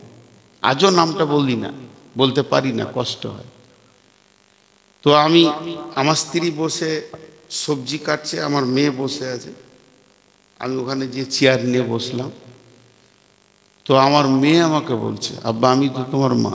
বললাম হ্যাঁ। তো মায়ের কথা তো শুনতে হয়, বল। আমি একটা আবদার করবো, যদি তুমি মেনে নাও তো আমি খুশি হব, যদি না মানো তাহলে তুমিও আলাদা আমিও আলাদা, বিয়ে দিয়ে দিয়েছি, তোমার সঙ্গে আমরা চলবো। আমার সুখের জন্যই তো তুমি এগুলো করছো। বলে বল কি করতে হবে? আর কন্ট্যাক্ট করবে না, আগে নেবে না। বলে যা, মেনে নিলাম। জিজ্ঞেস করেন কমিটিকে, কন্ট্যাক্টও করিনি, আগেও নিই। কমিটিকে জিজ্ঞেস করেন, আজকের কমিটিকে, আগামী কাল যে আছে তাকেও জিজ্ঞেস করেন। যদি কেউ কিছু আছে আগে থেকেই, তারা দিয়ে শান্তি পায়। একজন ফোন করে বললো আমরা দিয়ে দেবো, না দিতে হবে না, বললেন আমরা দিলে শান্তি পাবো, তাহলে দেন।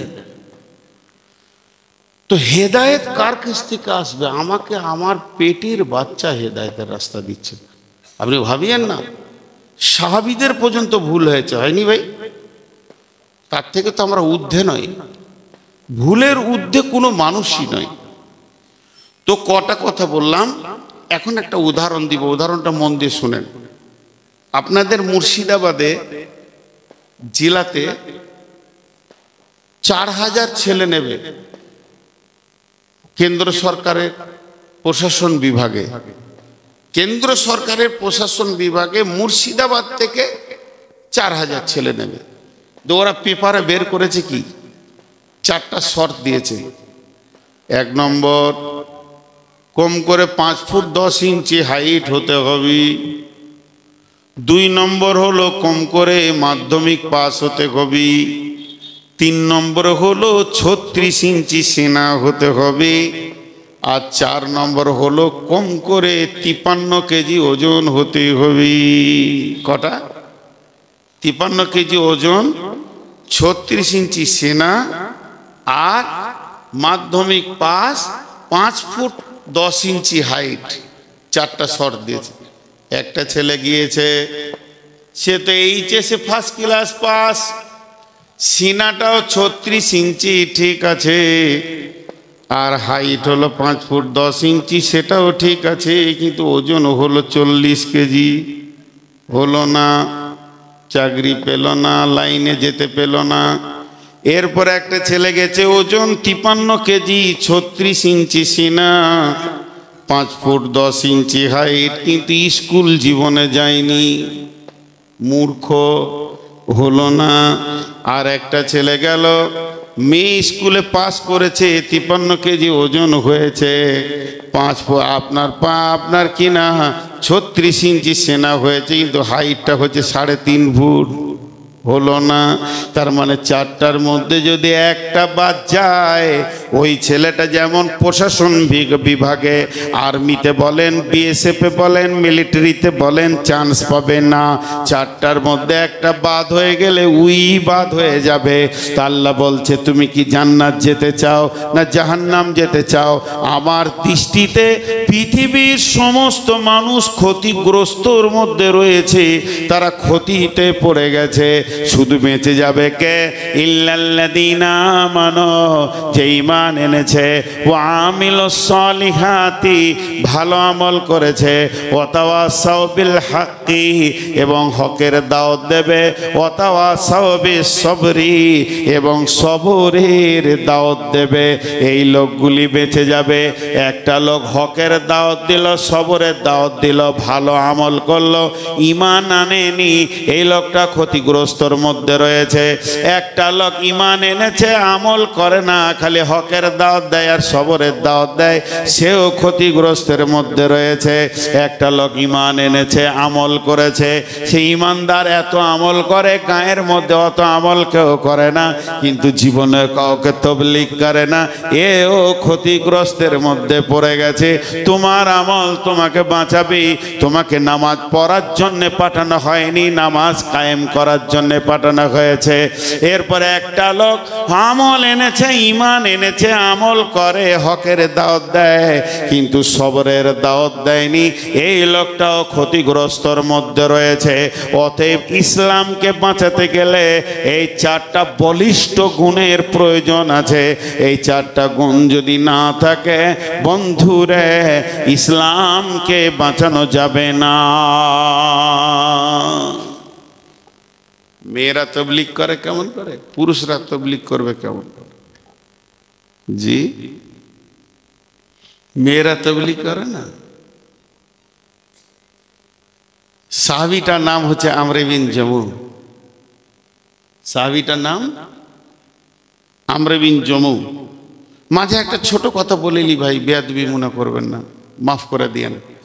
আমার গ্রামে একটা মাদ্রাসা আছে, আজকে সেই মাদ্রাসার বয়স 50।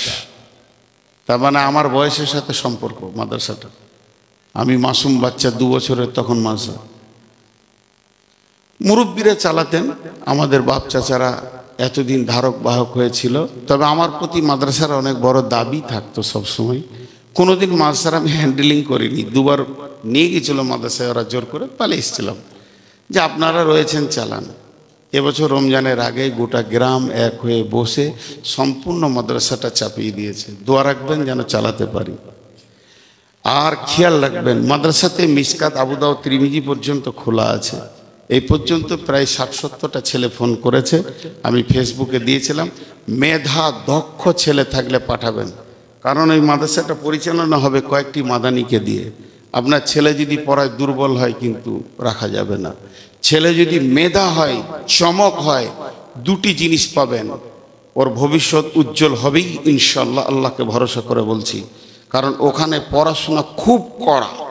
আগে গার্জেনকে মজবুত হতে হবে যে আমার ছেলে ওখান থেকে সরাবো না, 1 নম্বর। দ্বিতীয় নম্বর হলো আদর্শ ছেলে নেবেন তো আমার মাদ্রাসায় পাঠান। আদর্শ। আমাদের বর্ধমানের ভাষা অনেক ভালো, সেখানে থাকলে কথাবার্তা চাল চলন ভালো হবে। একটা কথা বলছি। আর দ্বিতীয় একটা কথা বলছি, সামনে হজের নিয়ত করেছি, হজে যাব ইনশাল্লাহ। হজের পরে আমার উমরার গ্রুপ যাবে। যদি কেউ আমার সঙ্গে উমরায় যেতে চান, সে আমার নম্বরে ফোন করবেন। সেইভাবে মক্কা মদিনা ঘুরিয়ে আপনাকে ঠিক জায়গায় উমরা করাবো, এটা নিয়ত করে নেন। এবং বাকি কত কি লাগবে না লাগবে এগুলো ফোনে আলাপ হবে, কিন্তু আপনি রেডি হন। এখন অনেক এজেন্ট বেরিয়ে গেছে, অনেক দালাল বেরিয়ে গেছে, 80,000 70,000-এ নিয়ে যাচ্ছে। নিয়ে যান, কিন্তু রাখছে বহুত দূরে। খাওয়া দাওয়ার মান তেমন থাকে না, প্লেনে মাল বারবার চেঞ্জ করতে হয়। 15 থেকে 30 জন জমজমের পানিটা হায়দ্রাবাদে ফেলে চলে এলো, ডোমেস্টিক প্লেনে পানি তুলতে দেয়নি, অনেক ভেজাল আছে। তবে আমাদের বিমান হচ্ছে অনেক দামি, আমরা দামি বিমানে যাই, বেশিরভাগ এভারেস্ট ইত্তেহাদ ব্যবহার করি। বিধায় আমাদের ওদের থেকে একটু ভাড়াটাই 17,000 বেশি থাকে। দুটি কথা বললাম, মাদ্রাসায় মেধা ছেলে পাঠাবেন। আর একটা কথা বললাম, হজ উমরা করলে খবর রাখবেন। তো আজকের যে বক্তব্য শুধু তাবলীগের উপরে রাখছি। আমি যখনই ইস্তেহার দেখে নিয়েছি যেটা তাবলীগ, তো আমাদের প্রতি অনেক দায়িত্ব আছে। দেখেন, সাহাবীটার নাম বললাম আমর বিন জমু। মা বোনদেরকে এখন বলছি, তারপরে পুরুষকে আবার বলবো। মা বোনরা কিভাবে তাবলীগ করবে, একসাথেই দুটো হয়ে যাবে। তো আমর বিন জমু, মা বোন, খালা, বেটি, একটু মন দিয়ে শোনেন। আমর বিন জমু তিনি একটা পায়ে অক্ষম ছিলেন, যাকে আপনাদের ভাষায় ল্যাংড়া বলে, আমাদের বর্ধমানের ভাষায় খোঁড়া বলে, ল্যাংড়া। তো আমর বিন জমুর স্ত্রী মনে মনে করছেন যে আমার স্বামী খোঁড়া, তাহলে তো কোনোদিন জিহাদে যাবে না আর শহীদও হবে না, আর আমি এরকমই থেকে যাব। 2টা মিনিট টাইম চাইছি আপনাদের কাছে, বেশি টাইম চাইছি না, 2-5 মিনিট ছেড়ে দেবো ইনশাল্লাহ, একদম টাইমই ছেড়ে দিব। তো আমর বিন জমু যখন বাড়ি ঢুকছে, তো স্ত্রী কেমন, বিবি কেমন, বিবি নিজের স্বামীকে দান করছে জিহাদে। কি বলে দান করছে? একটু প্রেরণা দিল, উদ্দীপনা দিল। উদ্দীপনাটা কি? যে তুমি আমার কাছেই খুব শক্তি দেখাও, আর জিহাদের কথা শুনলে লুকিয়ে যাও। কি বললি? আমি জিহাদের কথা শুনে লুকিয়ে যাই? বলে হ্যাঁ। পুরুষ তো এটা নিতে পারলো না। সঙ্গে সঙ্গে ওহুদের যুদ্ধের ডঙ্কা বেজে উঠেছে। ওহুদ সাজো সাজো, সৈন্য সাজো। বিশ্বনবী মদিনাওয়ালাদেরকে সাজাচ্ছেন। আমর বিন জমুর বিবির কানে পড়েছে, দয়ার নবী ওহুদের জন্য রেডি হচ্ছেন। এমন সময় বিবি স্বামীকে এমন উদ্দীপনা দিয়ে দিল, বাড়ির ভিতরে গিয়ে ঢুকে তালোয়ারটাকে হাতে নিল, তালোয়ারের খাপটা ফেলে দিল, হাতটাকে আসমানের দিকে এরকম করে তালোয়ারটা হাতের ওপরে রেখে এই রকম করে 2টা প্যাঁচ টেনে দিয়ে বলল, আল্লাহুম্মা, হে আমার আল্লাহ, লা তারাদ্দুনি ফি আহলি ওয়া মালি, আমাকে আর আহাল আর মালের কাছে ফিরে আনিও না, আমার সব মিটে গেছে। হে আমার আল্লাহ, তুমি আমাকে শহীদের লিস্টে নামটা লিখে দাও। এই বলে এক পায়ের মানুষ, ল্যাংড়া মানুষ, অক্ষম মানুষ, প্রতিবন্ধী মানুষ ওহুদের প্রান্তে কয়েকজন বেঈমানকে জাহান্নামের টিকিট নিয়ে নিজে জান্নাতের মেহমান হয়ে গেল। লাশ পড়ে আছে, জিহাদ শেষ হয়ে গেল, 70টি লাশ। আল্লাহর নবী বলছেন আমির হামজার কবর ওখানে দাও, এর কবরটা এখানে দাও, এর আপনার কিনা কবর এখানে হবে। আমরে বিন জমুর লাশকে উটের উপরে চাপাও, এ লাশ নিয়ে যেতে হবে গারকুল বাকি মসজিদে নববীর পাশে হবে, যেখানে আপনারা সাহাবী শহীদের অনেক কবর আছে ওখানে হবে। কিন্তু উট বসে গেল, আবার উটকে প্রহার করা হচ্ছে কিন্তু উট উঠে না। যখন লাশকে নামিয়ে নেওয়া হয় উট তখন আবার উঠে দাঁড়িয়ে যায়, লাশ চাপালে বসে যায়। বিশ্বনবী বললেন তোমরা ছেড়ে দাও, এই জানোয়ারকে কষ্ট দিও না, নিশ্চয়ই ওর জীবনে কোনো ওসিয়ত ছিল। ওর বিবি তখন পাগলের মতো দৌড়ছে, স্বামী আমার শহীদ হয়েছে, এখন আমি কিয়ামতের মাঠে শহীদের বিবি বলে পরিচয় দিতে পারবো। কত আনন্দ উদ্দীপনায় সেখানে গিয়ে পৌঁছালো।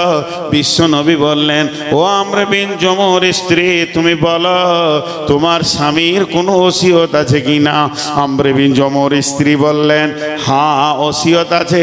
আমি যখন উদ্দীপনা দিয়েছিলাম তখন উনি আল্লাহর কাছে দোয়া করে বলেছিলেন হে আল্লাহ তুমি উহুদের প্রান্ত থেকে আর মদিনায় ফিরে আনিও না, আমি এখানে আসবো না, আমি আর আহাল আর মাল দেখতে চাই না। বিশ্বনবী বললেন রে সাহাবীরা শোনো, ওর দোয়া আল্লাহ কবুল করে নিয়েছে, ওকে উহুদের প্রান্তে সমাধি দাও, এখানেই ওর কবর বানিয়ে দাও। 70 জন সাহাবী উহুদের প্রান্তে শুয়ে আছে, শুহাদায়ে উহুদ। তাহলে আমরে বিন জমুকে কে দিল? একটা মহিলা দিল। একটা শহীদ কে দিল? একটা মহিলা দান করলো। হযরত উমারের মতো বিখ্যাত সাহাবী, যেদিকে উমার হাঁটতো ওদিকে শয়তান হাঁটতো না, সেই রকম একটা বিখ্যাত সাহাবী যার ডিগ্রি আল্লাহ রসুল বলেছেন লাউ কানা বাদি নবিয়ান কানা লাহু উমার, আমার পরে যদি কেউ নবী হয় তো উমার হবে। কে দিল? তার বোন ফাতেমা দিল। তার বোন ফাতেমা দিল। তো মেয়েরা যদি তবলিগে নেমে যায়, মেয়েরা তবলিগ করবে 4 জনের কাছে, ছেলেকে করবে, স্বামীকে করবে, আর আপনার ভাইকে করবে, আব্বাকে করবে। আমার মেয়ে আমাকে তবলিগ করেছে, আমরে বিন জমুর স্ত্রী তাকে তবলিগ করেছে। আর হযরতে ফাতেমা রাদিয়াল্লাহু তাআলা আনহা, এই ফাতেমা রাসূলের বিটি নয়, এটা উমরের বোন ফাতেমা, অন্য ফাতেমা। হযরতে ফাতেমা রাদিয়াল্লাহু তাআলা আনহা তার ভাইকে তাবলীগ করেছে। এমনও সাহাবী রয়েছেন মা তার বেটাকে তাবলীগ করছে। অতএব আজকের মেয়েরা যদি মনে করে নেয় আমি ঘরটাকে কন্ট্রোল করব, আমার ছেলেকে বেনামাজি রাখবো না, স্বামীকে বেনামাজি রাখবো না, আব্বাকে বেনামাজি রাখবো না, আমি আমার ছেলেকে, ভাইকে, স্বামীকে, আব্বাকে প্রত্যেকটিকে ধরে ধরে তারা মসজিদে পাঠিয়ে দিতে পারবি। একটা সত্য ঘটনা শোনাই, নাম জিজ্ঞেস করবেন না, কলকাতার ঘটনা। ভাই বোন খুব মহব্বত, খুব মহব্বত, 3 ভাইয়ের একটা বোন, আর তাদের গার্মেন্টস কাপড়ের ব্যবসা, বিজনেস, রেডিমেড, কোটি কোটি টাকার মালিক। তো ভাইরা সকালে বিজনেসে বেরিয়ে যায়, দুপুরে আসে, ভাই বোন একসঙ্গে খায়। ভাই যতক্ষণ না আসবে বোন খাবে না, এত প্রেম মহব্বত। তো বোন নিয়ত করেছে ভাইকে দাড়ি রাখা করাবো এবং মসজিদে ঢুকাবো। তো দুপুরে ওর মা বলছে ভাত খা, তো খাইনি। বলছে ভাই আসো। ভাই এসছে, কিরে চল ভাত খেলি না, ভাত খা। রাগ করলি কেন? তুই কি লিবি বল? ও যদি বলে 50 ভরি সোনালি, ও তো 1 ঘন্টা লাগবে না, এত টাকার মালিক। তুই যেটা চাবি সেটা দিবে। বলে তুমি দিবে, যদি তুমি দাও তাহলে তুমি আমার ভাই, আর না দাও তো আর লই, আমার যা মন যাবে আমি করবো, যা দিয়ে তো সব ফেরত দেবো। কি করতে হবে বল?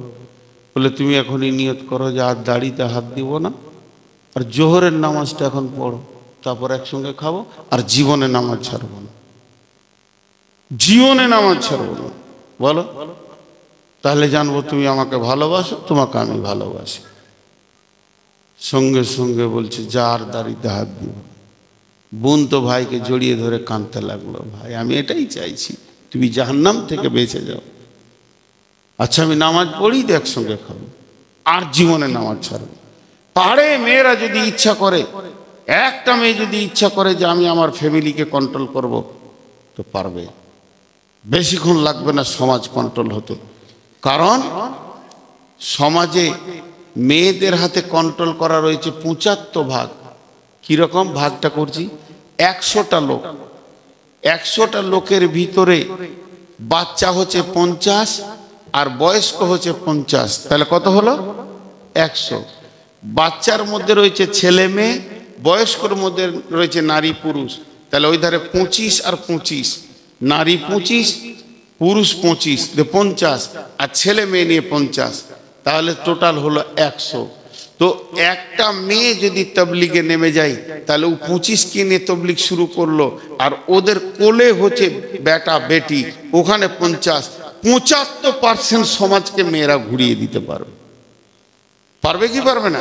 কারণ ওর কোলে বাচ্চা আছে, ওর কোলে মেয়ে আছে, ওর কোলে ছেলে আছে, ওর কোল থেকে।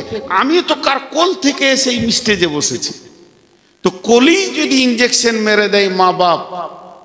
জি, আমাদের গ্রামে ওই একটা পুকুরকে পাম্প মেশিন দিয়ে মেরে দিয়েছে, যে মাছ ধরতে হুড়বুড় করে সব নেমে গেছে। হালাল হারামের কোনো ব্যাপার নাই, যার পুকুর সে মাথা ঠুকছে, যে যেদিকে পারছে মাছ নিয়ে ধরছে। তারই মধ্যে একটা ইয়ং ছেলে চুপ করে, একটা বর গাছ আছে ওখানে বসে আছে, আমিও বসে আছি। খুব ভালো মনে পড়ে, তখন আমি কত 6-7 পড়বো এরকম বয়স। তখন আমি বলছি মাছ ধর, একই বয়সে। ধরে কি হবে, বাড়ি নিয়ে যাবো, মাছ ছুঁড়ে পাঁচিল পার করে দিবে, হারামের খাবো আমি। তো খামকা কাদা ঘেঁটে খেয়ে বলে তোর যা অবস্থা আমার তাই অবস্থা। মাছ নিয়ে গেলে আমার বাপ আগে লাঠি নিয়ে আমাকে খুঁজে বেড়াবে, তোকে কে মাছ খেতে বলে? তাহলে বলেন একটা পরিবারকে কন্ট্রোল করে দিয়েছে কে? একটা মহিলা। জি, আর এখন কি হচ্ছে, একটা ছেলে যদি কারো কাছ থেকে আম চুরি করে আনছে, পেঁয়াজ চুরি করে আনছে, বেগুন চুরি করে আনছে, তোর মা গায়ে মাথায় হাত বুলি বলছে বেটার জ্ঞান কত হয়েছে যেটা কাজে লাগবে রে। কার কাছ থেকে এনেছো জানি না, ও জিজ্ঞেসই করলো না। জি, আমি তো মায়ের স্নেহ ভালোবাসার কথা বলতে পারবো না, আব্বার পারবো। তো আমার আব্বা মিলিটারি মানুষ ছিলেন, খুব কড়া, খুব কড়া। বাড়ি ঢুকতাম এসার সময়, দাঁড়া জোহর কোথা পড়েছিস, আসর কোথা পড়েছিস, কুনি কে ইমাম ছিল, মাগরিবে কি সূরা পড়েছে বল, এতগুলো শোনাইতে হতো, তারপরে শুতে দিত। এক বিপদ ছিল, তা আজকে বুঝছি কত বড় নিয়ামত ছিল। অতএব মা বোনদেরকে বলছি, আপনারা প্রতিজ্ঞাবদ্ধ হয়ে ফ্যামিলিতে নেমে যান, যে আমার বাচ্চা ছেলেটা যে এটা হাতে করে নিয়ে এসে বাড়ি ঢুকবে, ওটাকে প্রশ্ন করব, কোথা পেলে, কেন পেলে, কে দিল, কিভাবে আনলে। একটা সমাজ চেঞ্জ হয়ে যাবে। যাই হোক, আমি এখন সমাপনীর দিকে যাচ্ছি। টোটাল বক্তব্যটা আমি মাত্র 1 মিনিটে বলবো। সেটা হলো কি, 1 নম্বর হচ্ছে আমরা তাবলীগের জন্য পৃথিবীতে এসেছি, আমাদেরকে তাবলীগের জন্যই পাঠানো হয়েছে। আর ওই লোকটার কথা আল্লাহর কাছে সব থেকে ভালো, যে নিজে আমল করবে এবং বলবে আমি মুসলিম, এবং যার মধ্যে 4টা গুণ থাকবে সে বেঁচে যাবে, বাকি কেউ বাঁচবে না। আল্লাহ তাবারক ওয়া তাআলা আমাদেরকে বেশি করে তাবলীগ করা তৌফিক দান করুন, আল্লাহুম্মা আমিন। আমার কাছে 2-5 মিনিট চেয়েছিল, তাই আমি 15 মিনিট পর্যন্ত টেনে দিলাম। আগামীতে এত বক্তব্য রাখার ক্ষমতা আর রাখবো না, ইচ্ছা করে সব কিছু কমাতে শুরু করেছি, না হলে সমাজ আমাকে সেই বিবেচনায় রাখবে না, খালি শেষেই দেবে। আমি অনেক কষ্টের মধ্যে আপনাদের কাছে পৌঁছেছি, আপনাদের কাছে 2টি দোয়া চাইছি, আপনারা আমার জন্য দোয়া করবেন, আপনাদের জন্য আমি দোয়া করছি। এখন দোয়া করছি, সকল আমিন বলবেন। এই আল্লাহ, আজকের তাবলীগ তুমি কবুল করে নাও। এই আল্লাহ, আজকের সব যদি ইখলাসের সঙ্গে হয় তুমি কবুল করে নাও। এই আল্লাহ, আমরা যতজন মানুষ বসে আছি, আমরা যেন মত পর্যন্ত তোমার দিনের মেহনত করতে পারি, তুমি তৌফিক দাও। আল্লাহ, আমাদের মা বোনদেরকে তৌফিক দাও, তারাও যেন তাবলীগ করতে পারে। আল্লাহ, আমাদেরকে তুমি মেয়েদেরকে পর্দায় থাকা, ইজ্জত আবরু আর এবং আমাদেরকে হালাল উপার্জন করা তুমি তৌফিক দান করো। আল্লাহ, আমাদের মা বাপ, ভাই বোন, আত্মীয় স্বজন যারা কবরে মাটির নিচে চলে গেছে, তাদেরকে তুমি মাফ করো, ক্ষমা করো, দয়া করো। এই আল্লাহ, ভবিষ্যৎ আমাদের সন্তানগুলোকে তুমি মুজাহিদ বানাও। আর আমরা যারা আছি এখানে বসে তবলিগ করব, যেখানেই যাব তবলিগ করব, বলেন ইনশাআল্লাহ।